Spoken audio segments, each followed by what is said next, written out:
మీరు ఎప్పుడైనా చీకటిలో ఒంటరిగా ఉన్నట్లు, దేవుడు మౌనంగా ఉన్నట్లు భావించారా? జీవితపు నీడల్లో నడుస్తూ ఒంటరితనంతో నిండిపోయారా? ఆందోళన మరియు భయం అనే తుఫానులు మనల్ని చుట్టుముట్టినప్పుడు మనం వెతుకుతున్న ఆ వెలుగు మనకు అందనంత దూరంలో ఉన్నట్లు అనిపిస్తుంది. కానీ ఈరోజు దేవుని వాక్యం ఒక శక్తివంతమైన సత్యాన్ని తెలియజేస్తోంది. 1000 మంది నీ ప్రక్కన పడినను, 10,000 మంది నీ కుడి ప్రక్కన పడినను, అపాయము నీ యొద్దకు రాదు. కీర్తనల గ్రంథము 91:7. ఆయనే నీకు ఆశ్రయము. చుట్టూ అల్లకల్లోలం ఉన్న సర్వశక్తిమంతుడు నీకు తోడుగా ఉండి నిన్ను తన రెక్కల చాటున కాపాడతారు.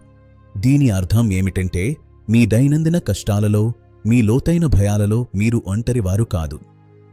క్రీస్తు మీకు మరియు అపాయానికి మధ్య నిలబడి మిమ్మల్ని రక్షిస్తున్నారు. మీ ఆందోళనల సంకెళ్ళు తెగిపోనివ్వండి. సమస్త జ్ఞానమునకు మించిన దేవుని సమాధానం మీ హృదయాలను మరియు మనస్సులను కాపాడుతుంది.